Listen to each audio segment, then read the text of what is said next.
Welcome to this edition of Weather to Watch. It is Monday, the 17th of March, 2025. Here's what I'm watching. It's got to be calmer than the last storm system, right? And that is correct, but there's still some things worth watching. We have a central U.S. low pressure system that will have a cold and a hot side. So we'll have heavy snow on its backside and some severe weather potential on the front side. I also have a general outlook for severe thunderstorms, which includes a lot of them connected with this low I was just talking about, another chance coming up this weekend, and generally just looking through the rest of March. I'll see what we can come up with.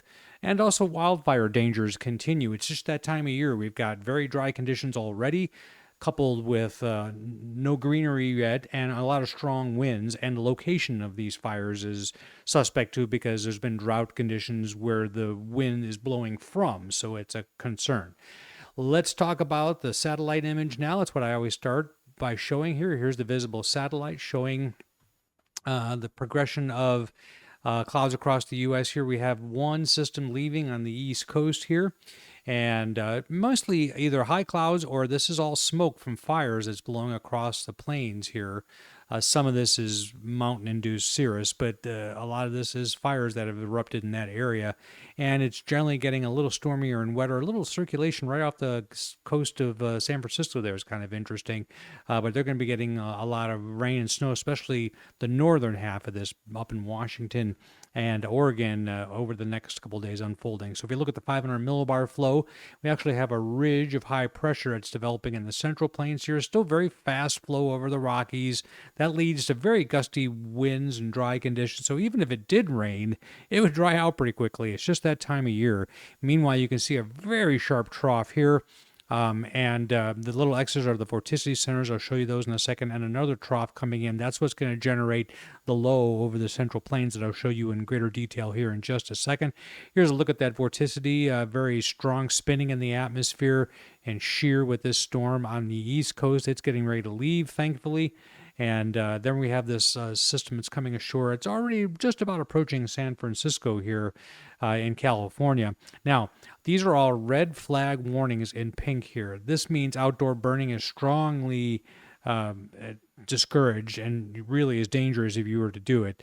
And some of these do expire as we get into the nighttime hours because the relative humidity goes up. Some of them will probably stick around. These are wind advisories here. You can see the scale down here, high wind warnings, wind advisories, wind watches, where you see a lot of these sort of gold colors. There's also a winter advisory. You can't quite see it because the red flag warning trumped it, but all this right here is a winter weather advisory, and you'll see why in just a second.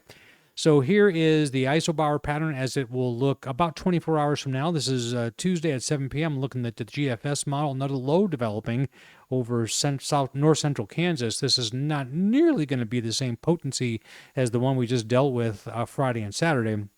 But nevertheless, winds will be blowing across the isobars here, and it'll be pretty gusty and dry, and that's why all those red flag warnings are in effect. And as this begins to wind up, the low moves to south central Iowa by Wednesday morning, snow behind it, and some severe weather possible. I'll detail that here in a minute. Actually, not that far south, more to the north and out into Illinois. And then by Wednesday in the evening, snow backlashes around this low, coming down into northern Missouri, central Missouri. I live here in Springfield. Could see a few flakes of snow here, conceivably. Well, the Storm Prediction Center has issued a marginal risk for severe weather out ahead of that low pressure system for Tuesday, which includes Omaha and Des Moines, Cedar Rapids, most of central and southern Iowa, small chunk of Nebraska. And then that weather system shifts, and now this was upgraded this afternoon to a slight risk from Chicago down to Evansville and encompassing much of east central Illinois and west central Indiana. So there's 5 levels. So we've got the first and the second represented here on Wednesday. And then it'll be quiet for a while, and then we're going to look all the way ahead to Sunday, and this area here is a 15% hatch risk area that encompasses much of Texas, Oklahoma, Arkansas, northern Louisiana, on over into Mississippi.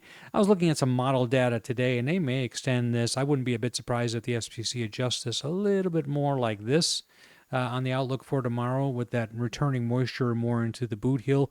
last thing they need to hear, of course, in that area of the world. In fact, any of these areas that were affected by the tornadoes of Friday and even Saturday, not looking forward to any kind of storm system at all. Now, we use climate modeling and other composite indexes. NIU, Northern Illinois University, issues this every day. And so this is the week 3 accumulated supercell parameter. Supercells just mean thunderstorms that, well, are super and that are capable, because of their longer life and favorable development, of sustaining severe weather, whether that be hail or high winds or even tornadoes. And you can see here that week 3, which is March 31st or April 6th, is actually looking pretty intense through much of Texas and up into Arkansas. It kind of follows climatology a little bit, meaning it follows what is supposed to happen during that time. And I'm just looking here, and in fact, I copied the wrong thing. Actually, yeah, that's the week 3. I'm trying to think why those two are different anyway, but you get the idea here going forward. This, though, I think is the other one might have been week 2. This might be week 3. Anyway, this moves up into parts of Missouri and Louisiana and all the way up into southern Illinois and Indiana. So it's going to be active here. Of course, we will have quiet periods, but going back to the snow, this is the National Weather Service accumulated forecast. So if you see this blue here, it's 2 inches. If you see the purple colors, that's getting into 4, and then the darker purple is 6 inches of snow.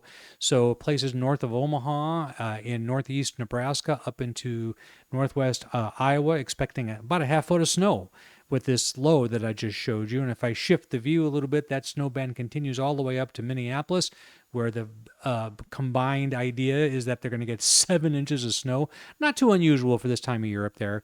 The UP of Michigan is approaching a foot of snow up there, and this is all accumulated through midnight on Wednesday.